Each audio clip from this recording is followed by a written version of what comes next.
Welcome to the Popcorn Talk Network, for the online broadcast network that features movie discussion, news, and interviews. Press 1. Popcorn Talk. We talk movies. From the Popcorn Talk Network and producers Maria Menounos, Kevin Undergaro, and Phil Svitek, this is iTalk Movies. Long-form interviews with leading members of the film industry. And now, your host of iTalk Movies. Hey guys, what's going on? It's your boy DJ Jesse Janedy here in studio for Popcorn Talk, iTalk Movie Talk. I am joined in studio by Sir Todd Williams. You've seen him all over TV, movies, whatnot. Hello. Thanks for joining us, Todd. Oh, thank you, man. I'm really excited. excited. Cool setup right here. Because I am a Vampire Diaries fanatic. Are you serious? I am. I do the after show over at AfterBuzz. So you're a fanboy. So I was like, what? Connor's coming in? That's right, baby. Yes. Connor came in and then went out, but in style. Yes. That's all that counts. A great arc on that show. Yeah, it was dope. But before we get into that, what I was even more excited about is you're from New York. Yeah, baby. Yes. New York. Where in New York did you grow up? All around, actually. I was born in Queens, and then I moved to Mount Vernon, which is a suburb, which is right north of the Bronx. Yeah. Lived there until I was about 13, I want to say, and then I moved to the Bronx. Stayed there until so you did high school in the Bronx? Did high school actually in one half in Mount Vernon and then the other half in Manhattan. Because the reason, it's a long story. Well, we got time, don't we? Well, tell us. Do you want to hear the whole story? We're here to hear your story. Okay. Hey, okay. So tell us, why did you move? Well, when I was at the tender age of 2, moved to Mount Vernon. Had a great experience up there, and when I was around, I want to say maybe... You grew up with both of your parents? Yeah. They separated when I was 8, but we have a lot of time, so we're going to get into that. So we're at 2 right now. Yeah, exactly. So, let's see. When I was about 12, 13, I discovered that acting was what I wanted to do. Why? It was interesting. I was watching a lot of shows that had kids my age acting. Like what shows? I mean, there was this show. I'm going to show my age right now.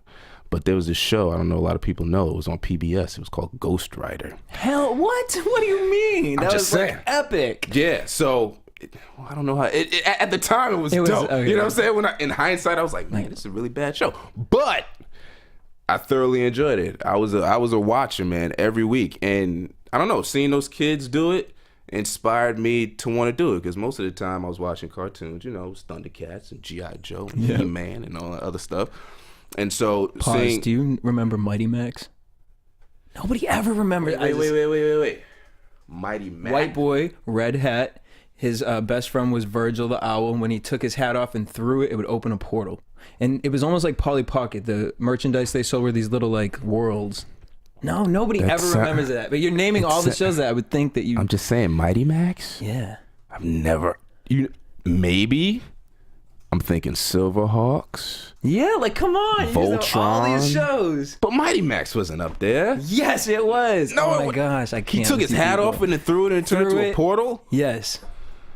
All right, after the show, I'm going to get you We got to look it up. I'm going to YouTube it. All right, so all these shows, they kind of made you realize I could be a part of this. Right, and I said, you know what, Ma, this is what I want to do.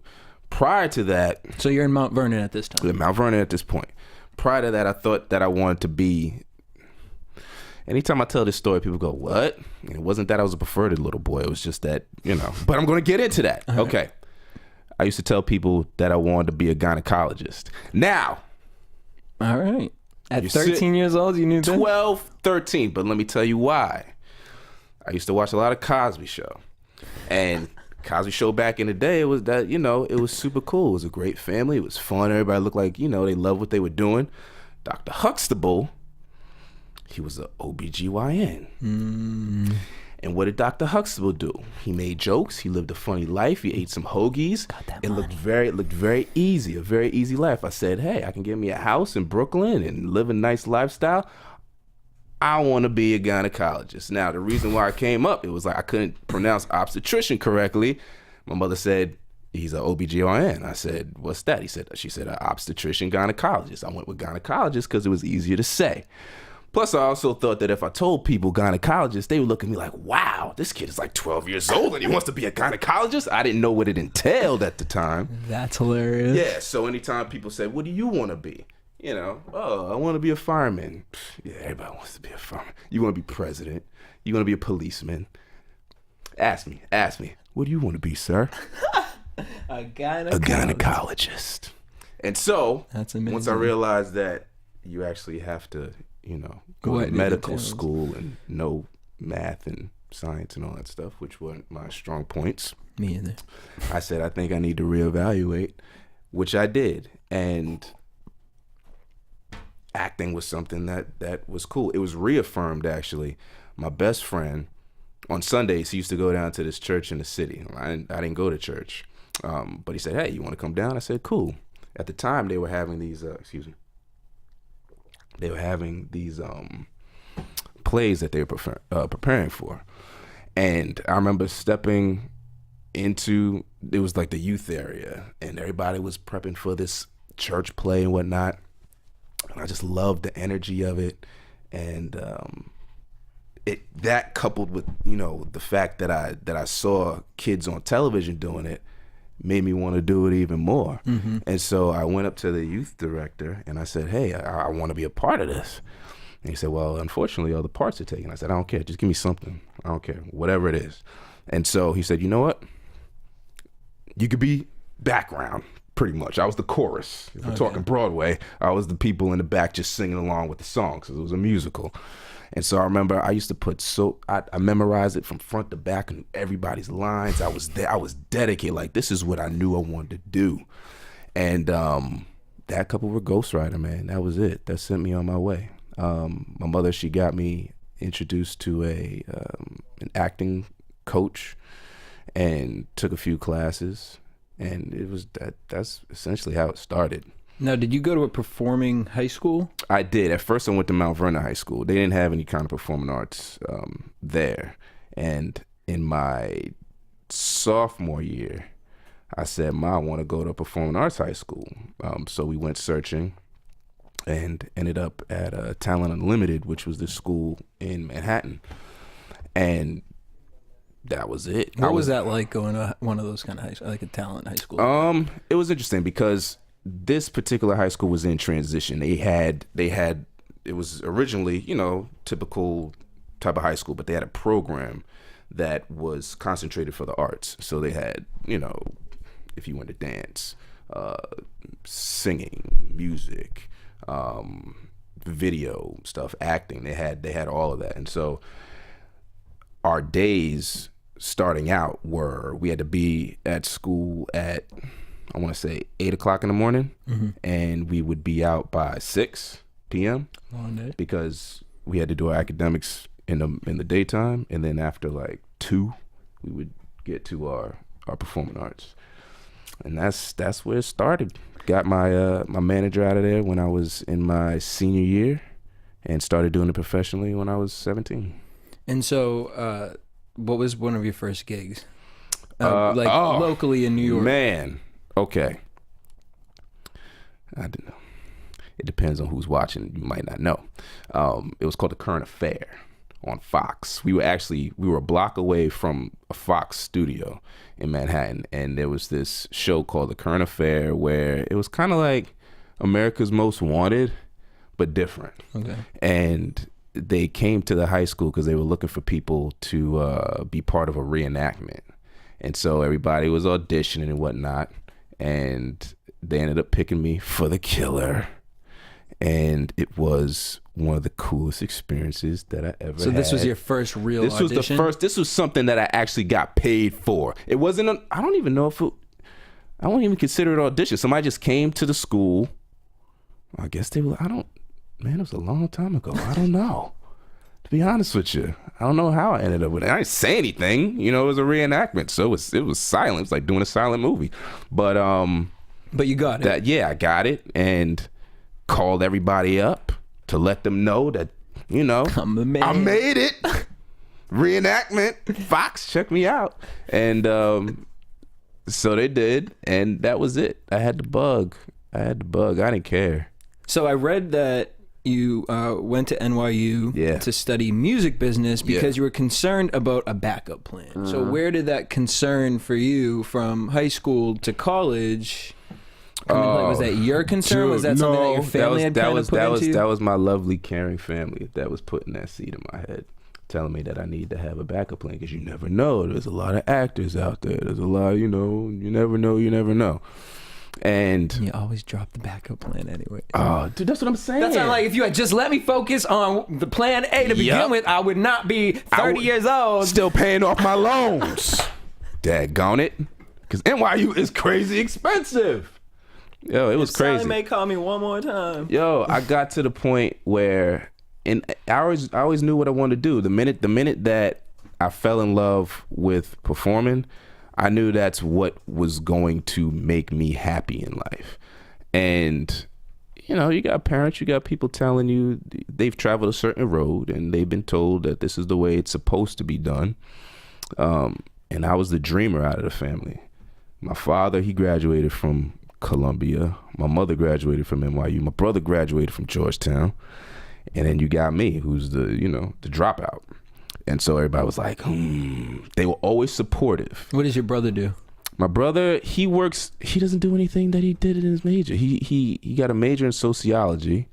Originally, he wanted to be pre-med, but it was just, he realized that wasn't his thing. So now he works in, let me get this right. I don't want to get it wrong. He manages, because he just moved jobs. Sorry, Keith. He manages. No, that's what he used to do. But he's in the medical field, but it's not necessarily what he wants to do. So now he's branching out into entrepreneurship. So that's what he's doing right now. So at a younger age, you had kind of already knew this. What you wanted to do. Yeah. Your parents just wasn't hearing it. They weren't here. They weren't listening. I was like, Ma, I know. Like I was straddling the fence for a long time, and they were like, no. And I was miserable. I remember I was sitting there going to classes I didn't want to go to. Now, granted, NYU? Yeah. Now, granted, why music business? Okay, because songwriting is something that I've always been in love with. Okay, songwriting is what I did prior to me acting. I guess this is okay. I didn't know I wanted to be a songwriter. It was just something that I did as a hobby. I started writing poetry in the 6th grade. And my teacher at the time told my mother, he was like, yo, your son is really talented. So she tried to cultivate that. And over time, I would write poetry, haikus and this and that. And eventually it turned into songwriting. I was the guy that was really breaking down the songs. I wasn't just listening to the hook. It was like, oh, that first verse was, the metaphor you used in this and that was dope. And so I started writing music. I would take just tracks that I heard on the radio and just write to them. And over time, I would write them and then put them away.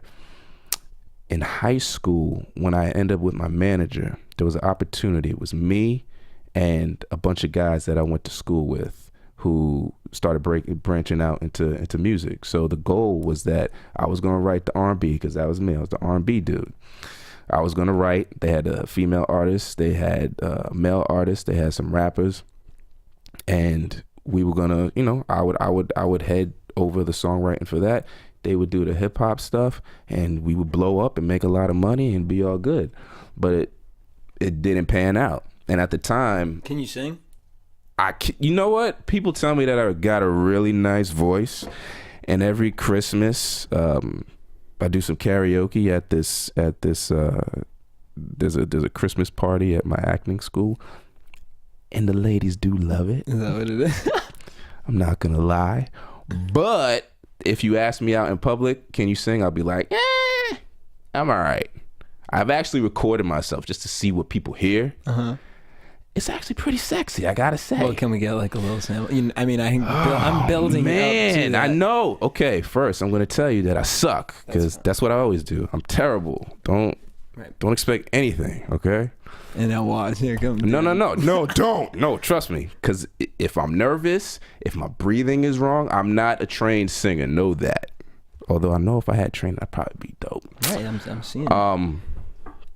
Okay, let me. What am I gonna sing?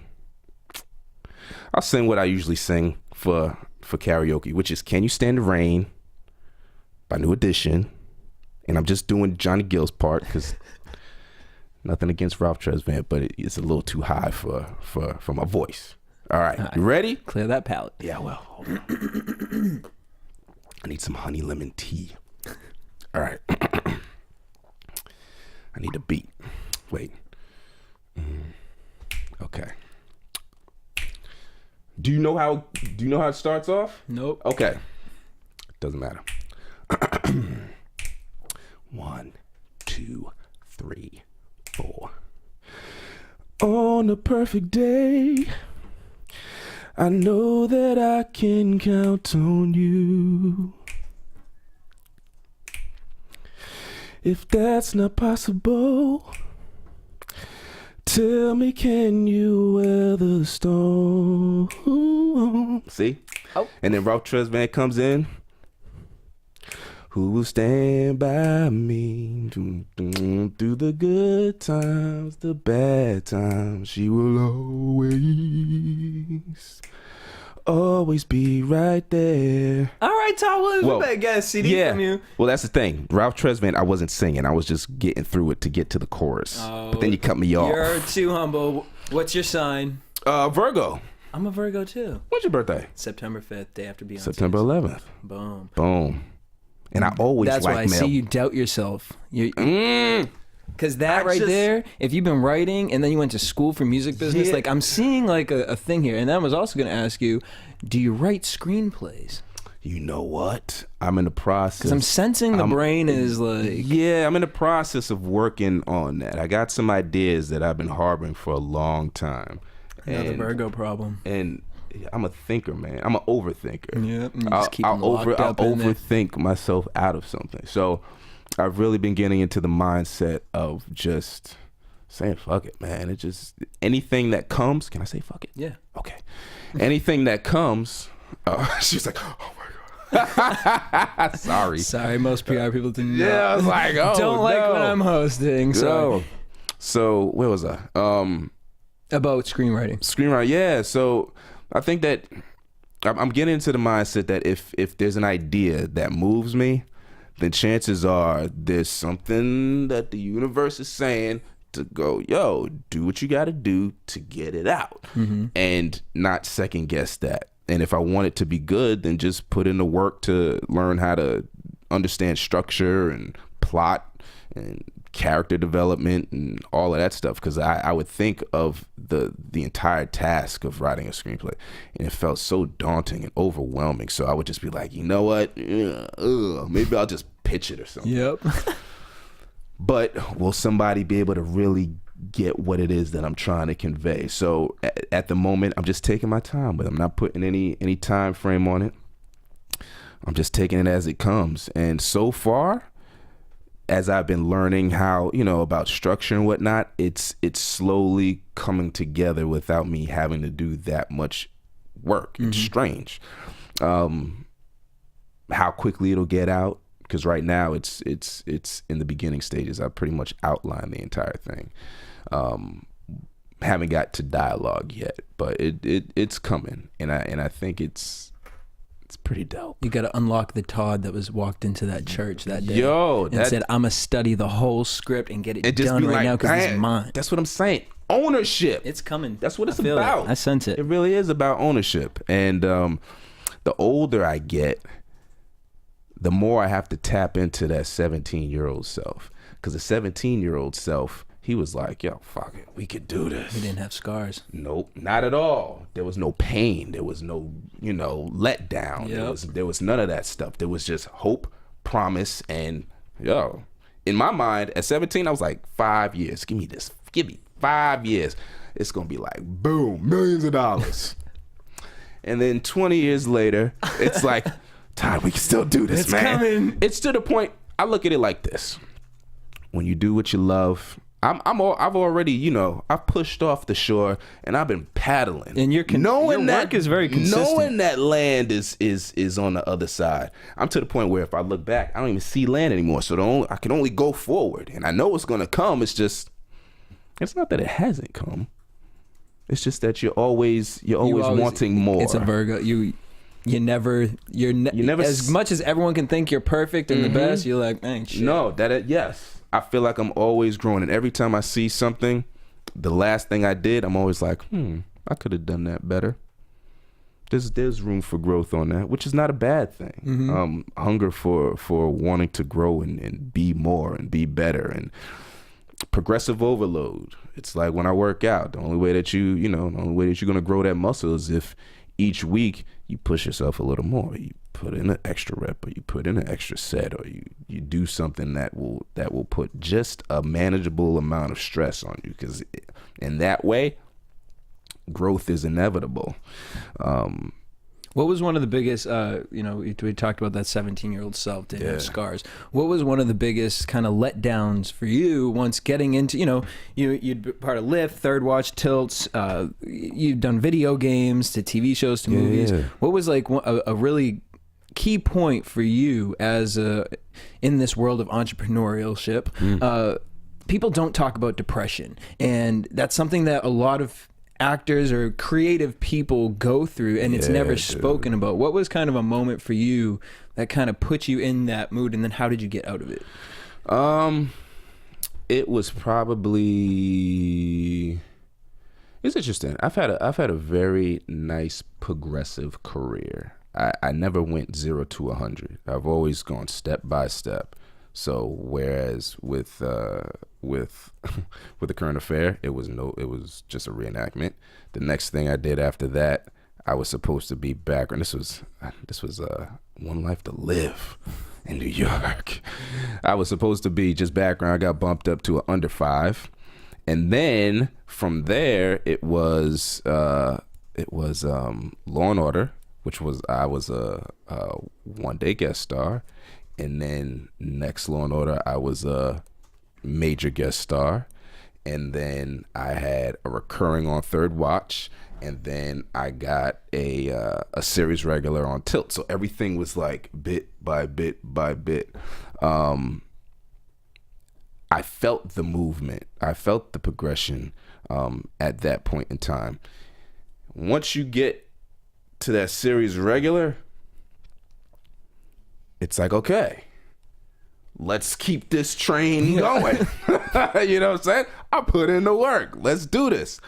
The last thing was there was a great series that I did called The Chicago Code on Fox. Yeah. Sean Ryan, Delroy Lindo, Jason Clark, Jennifer Beals, Matt Lauria. It was dope in so many aspects. Just the working environment, the material, and the fact that I was making some good money. And what was different about that set for you? It was just there was a lot of camaraderie. It was just a really good time. And I hear a lot of stories about people, you're on a set and this person has this ego, this person has that ego. Like, oh man, yeah, I'm making money, but I'm miserable because, this person, they're miserable and they make everybody else miserable. It wasn't like that here. We like, I have relationships with these people that remain to this day. And so to have that and the promise of, hey, you know what, this is a show we're going to go another season just because we just hit our stride. But I think honestly it was right on the cusp of DVR, and when people were watching 3 days, when they did the Live Plus 3 and the Live Plus 7 and all that stuff, they didn't really implement that. And so our ratings were pretty, they weren't great. They weren't doing a 5.0 or whatever it is that they were looking for. So it ended up getting canceled. And everybody was pretty bummed out. And I was like, it's all good. We'll work it out. We'll be moving on to the next thing. But deep down, it sucked. Yep. Because it's like, that was my job. As an actor, we spend most of our time looking for work. So when you're actually working, it feels damn good. And not just that, but when you're working, it almost feels like confirmation that, yeah, I actually am doing it right. And so when things don't work out, it's a bummer. And then when you have an idea that, hey, you know, in my mind, I looked at it like you have a big break.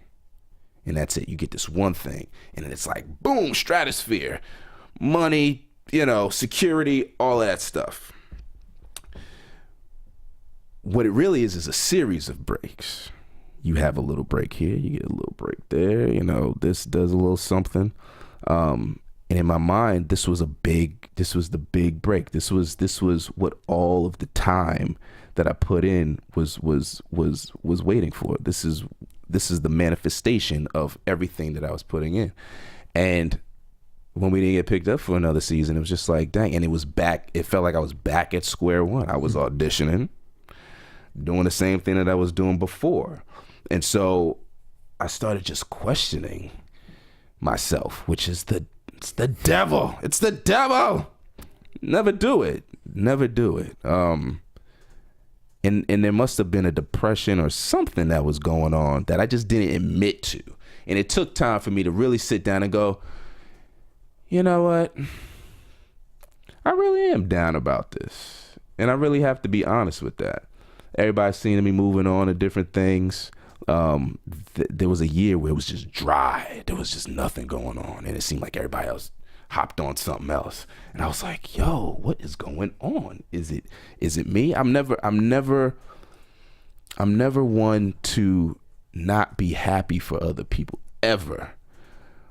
But I do start to make reevaluations of what is it that I'm not doing. Virgo. What can I be doing to get the same result that they're doing, even though I can't compare myself to them because they're completely different people. We're all, as actors, you don't want to look at yourself as product, but that's what we are. We're all a very individual product. And it took a long time for me to understand that it's not that I'm not good enough. It's not that, you know, I don't possess the skills to have a very successful career in this. It's a business first and foremost, and my product is such that maybe this person isn't looking for this product at the time. They want to have this, and there's a million other variables that go into it. But ultimately, I got into the headspace of, okay, when I go into these rooms, it's not about hierarchy. Like, this person is better. They have more credits. They have this. No. I'm going to use a car analogy. I always use the car analogy. It's like, you got a Lamborghini here. You got a Ferrari over there. You got, you know, a Bugatti over here. You got a Bentley over there.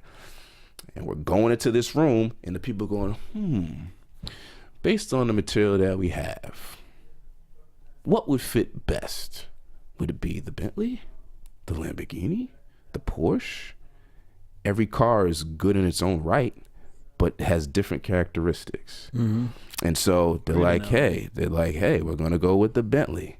Now, the Lamborghini shouldn't sit there and go, man, I'm not a Bentley. Yeah, I'm not. You're a fucking Lamborghini, dude. Just trust. Somebody's going to walk in and go, I want that Lambo.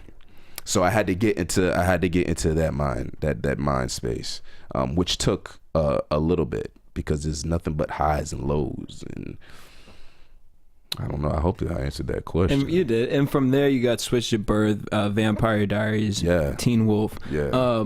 So obviously, me being a Vampire Diary fan, what was that set like?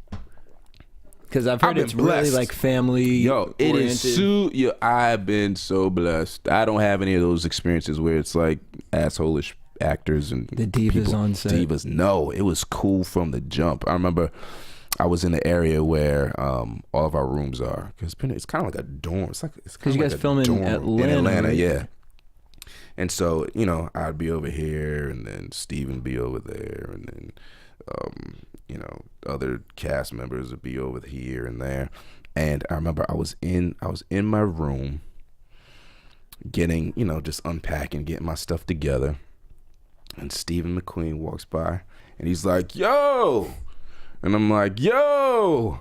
And then everybody else comes in. Kat Graham, I think Nina was there, and yeah, and it was just this one like, hey, what's up? Welcome. Because it's weird when you go into a situation where there's a show that's been on air for a number of years, you know that relationships have already been established. So when you come in, you're kind of coming in with the mindset of the new kid at school, and you don't know what you're gonna walk into. So and it's very successful, so there could be drama. So it could be divas. drama. You don't know, and so to have such a welcoming and warm reception, I said, "Wow, this is cool. I could get used to this," and that's exactly what it was. Now, had you known what your character was for that? No, they're really secretive over there. Initially, when I went in for the audition, they gave me old sides. So I thought that I was talking to Tyler about some moon thing, and I was like, werewolves, and it was a CW, and I was like, okay, whatever. And it's not like I followed the Vampire Diaries. I didn't follow Vampire Diaries at the time. So I did it, got the call, went out there, and they would just give you what they gave you for that episode. And it's like, where are we going with this? What am I going to do? Well, you'll find out in the next episode type of situation. How do you prep for that kind of I think, you know what? There's a lot of frustration that used to come from that because I want to know. I think that's more Also that's I think that's more of a film thing. Cuz films, it's open and closed. 90 minutes, 120 minutes, you have beginning, middle, end. There's a character arc. You need to know everything because the past, the future, everything is told in that 120 minutes. With television, it's more like life because your character arc could be over 6 years, and so you don't know where you're gonna go. And it's not like in life we know where we're going. We don't. I mean, we have an idea, but then there's always something. There's a curveball that's thrown, or the plan doesn't work out, or our wants change. And when I approached it from that standpoint, like, you know what? I don't need to know because in life I don't know. Right. So let's just keep it moving. Let's just, hey, I kill vampires. Let's do it. Well, you give me enough. You give me enough that I can build from that. Okay. There might be a little frustration just because there might be some key thing that comes in the third episode. You're like, if I knew that, I could have. Right. I could have changed this whole situation. I could have really made that hot. But outside of that, I've gotten used to it. Because that role, I am not, like, it was a role I loved to hate you. And when you left the show, it was kind of like a little bit like... bittersweet. Yeah, because that character could have done some other things with that show. You know what? I thought it was very cool. I mean, I went out pretty cool. Nina was sucking on my neck. That was pretty dope. I mean, if you're gonna... How do you feel about... Have you heard it? She's leaving the show. The episode I just aired last night. I did. I'm confused of where we're gonna go with it now. Because that was pretty much the cornerstone of the whole show. But hey, somebody knows something. And there's enough in that universe that they could play with. I mean, they went everywhere. You've played a lot of characters, different types of characters, supernatural, crime. What's your favorite to play that you've played so far? I don't have a favorite, and I tell you why. Because there are individual challenges to each one. And like we were talking about earlier, how the purpose of film and television is to shine a light on some area of the human condition, of the human struggle, of hopes and dreams of a particular person in a particular situation that the masses may not know about or that they can sympathize with. What I love about it is that I can essentially have an experience that could be from a fictional or non-fictional origin that explores different areas of myself. So with Connor, there was a lot of even though, if people didn't see it, I don't want to. Okay. I didn't have control over some things because of what was going on with me. But there were past experiences and other things that helped fuel my reasons for doing what I was doing. Having to try to explore that within, a story of hybrids and werewolves and vampires and this and that.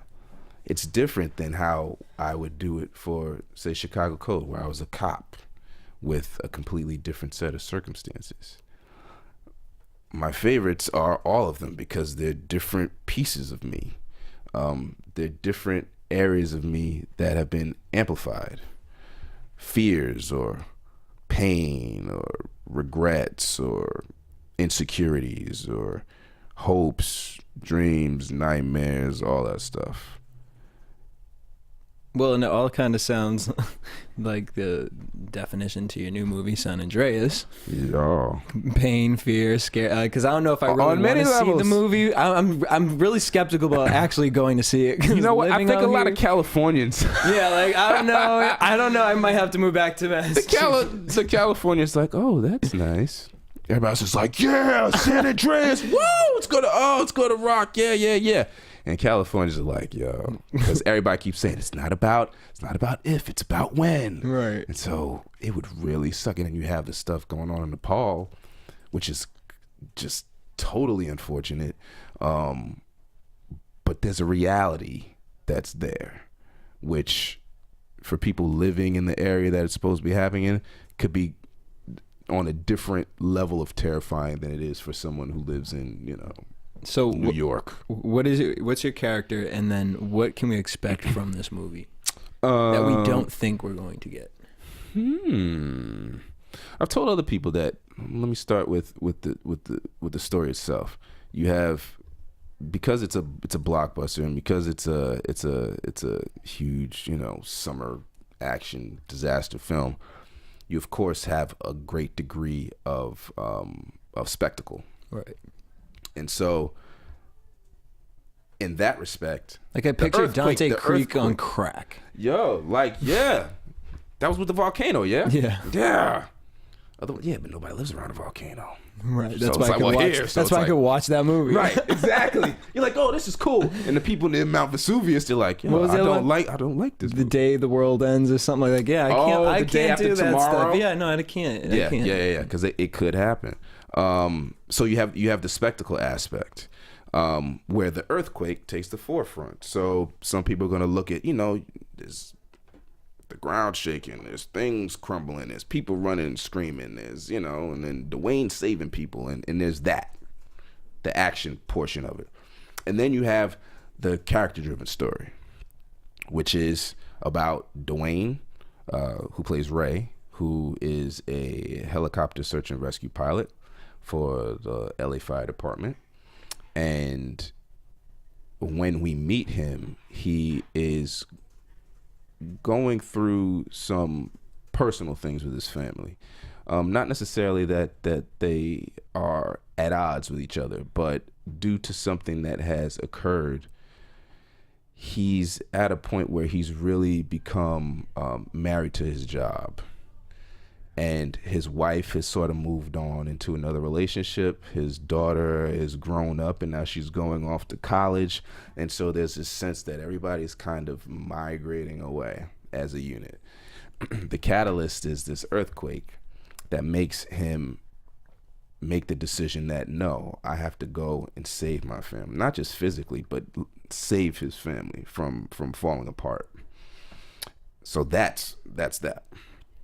Where I come in, Marcus Cowlings, I'm 1/4 of the search and rescue team of hunky men with facial hair and all that stuff. And I play Ray's best friend.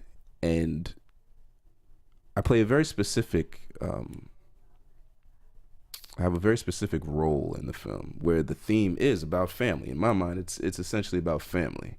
not an earthquake. If you look at the advertisements, it's where will you be, who will you be with, who, and that's what it comes down to. It's like when you are in a situation like this, when the world is literally crumbling around you, when you're fearing for your life, when you don't know if you're going to see tomorrow, who are you going to look to and want to actually be with? Who are you going to call, or who are you going to wish that you would have said something to? So that's what it's about.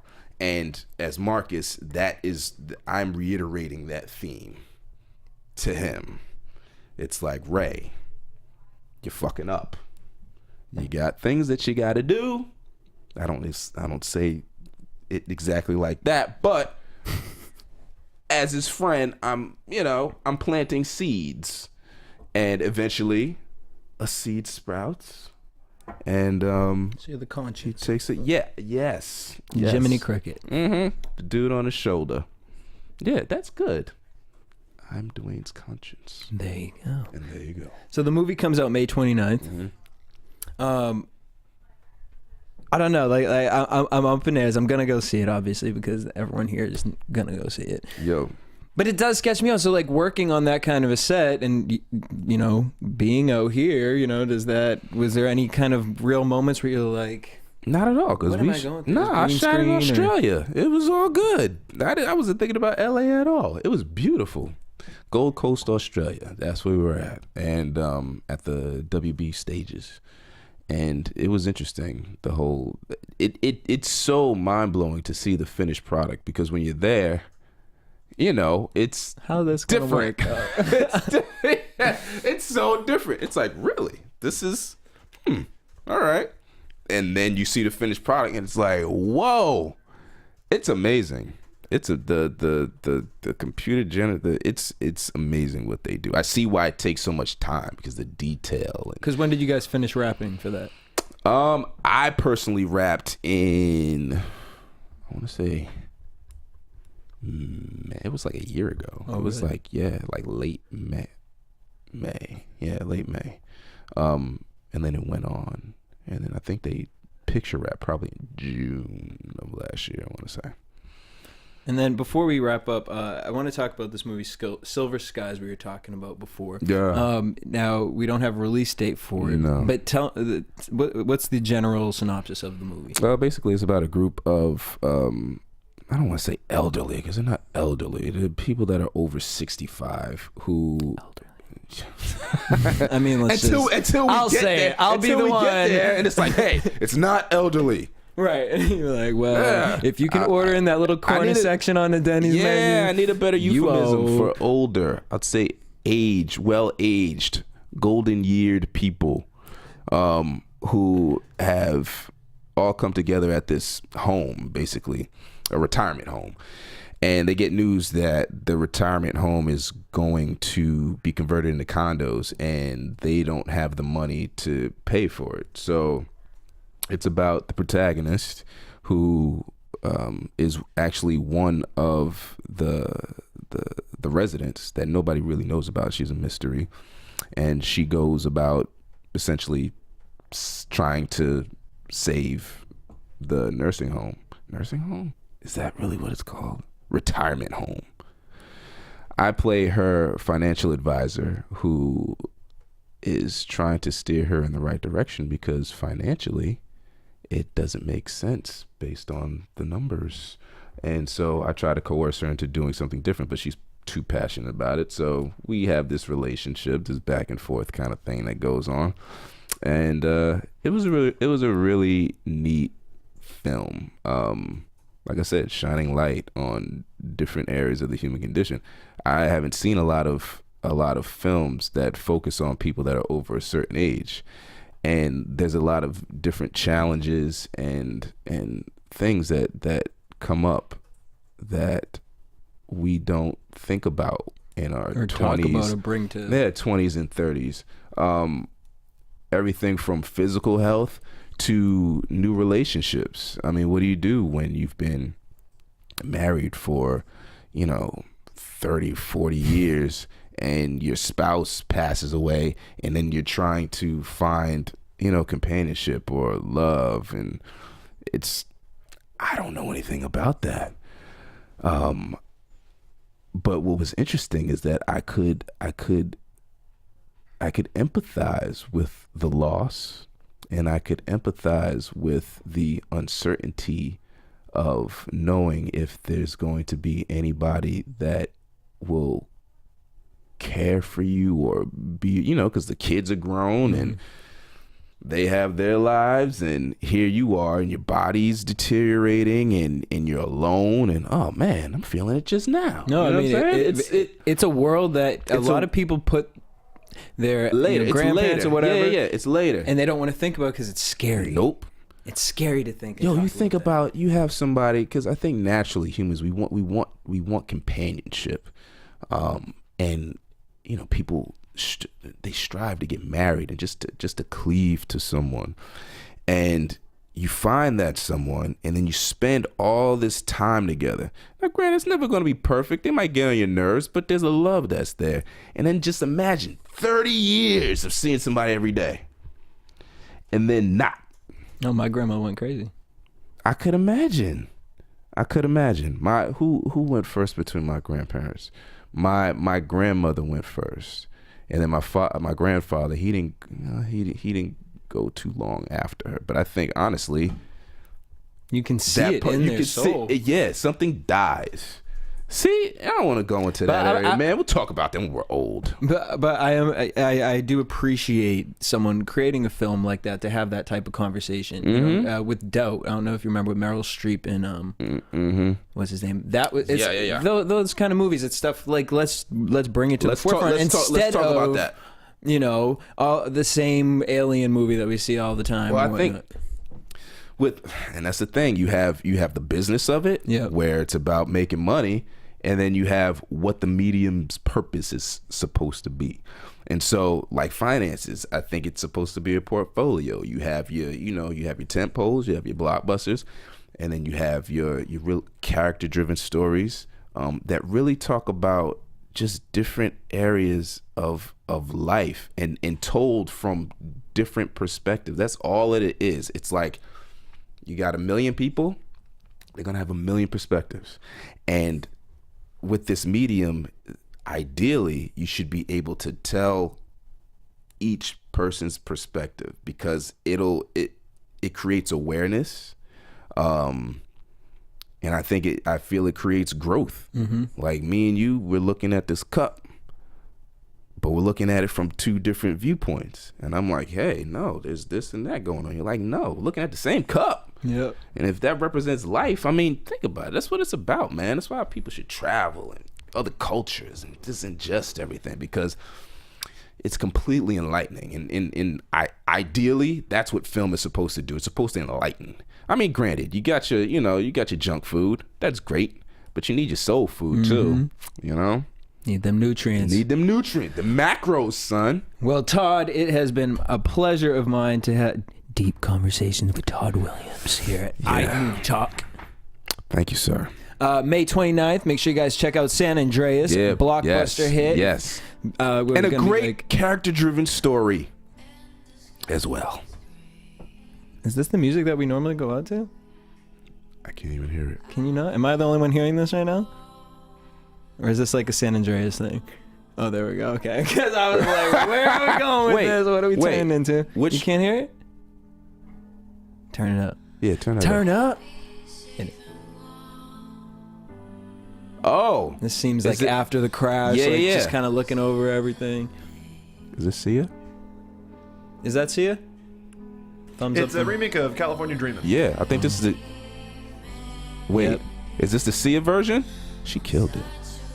No, this isn't the one. But either way, I remember when I first saw the ads and they had the California Dreamin' with everything being destroyed. I was like, that was dope. That was. Well, I'm going to be scared of my seat, May 29th. Yeah, me too. Watching y'all. All right, guys. Well, thank you for tuning in. Todd, where can all of your fans follow you? Let's see. Twitter, Todd Williams. Easy. Instagram, I just changed it. Todd Williams Official. Hit me up. I will. I answer back, man. I love to talk. That's the thing. I had to chill from Twitter for a little bit because I was was on there all day just talking to people, especially after Vampire Diaries. No, yeah, because dude, I spoke to people all over the world. It was ridiculous. I learned Portuguese. I learned German. I learned Russian. I learned Polish. I was saying hello in 20 languages by the time I was done with that thing. But yeah, Todd Williams, Twitter, Todd Williams Official, IG, and that's it. There y'all have it. May 29th, San Andreas. Make sure you San guys Andreas. hit us up at the Popcorn Talk everywhere. And also make sure you guys hit me up at DJ Jesse J. Till next time, peace. Later, y'all. From producers Maria Menounos, Kevin Undergaro, Phil Svitek, and the entire Popcorn Talk Network, we would like to thank you for tuning in. For questions or comments, be sure to visit popcorntalk.com. I'm Sir Richard Wentworth, and this has been a presentation of the Popcorn Talk Network. The views expressed herein are those of the hosts only and do not necessarily reflect the views of the Popcorn Talk Network or its owners or principals.